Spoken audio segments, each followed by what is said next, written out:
Assalomu alaykum, kanalimiz obunachilari. Obunachilar egadan ishonchli damoz olaman deyarli uchun. Manzil 50 kvadrat tumani 40 kilovatli mashina. 2024-yil damoz. 100% rodnoy mashina deydi. Tekshirib olaverasizlar. Buloqlar toza ayna. Bo'sh buloqlar qo'ygan. Kraskasini 100% javob. Zavodskoymi?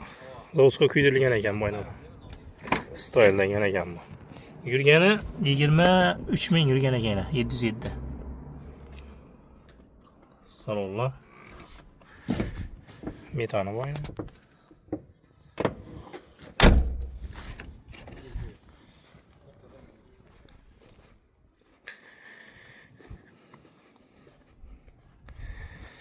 Bolalar tuğutsam boş bolon ko'rgan.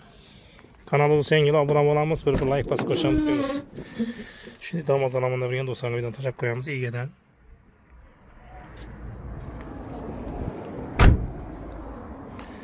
Maşinine götürsüler, içinde kırçık ya başka yeri yok. Maşin egadan haqiq. Maşinni buna yine götürsüler, şu damoz. Bakasına yerden bulsak 82 milyon so'm aytib turdim. Aytilishi 82 milyon so'm. 82 milyon emlak olsa qaytib kelish belada yeri var. Üstünde 2024-yil 23 ming yurgan e'tibor etamiz.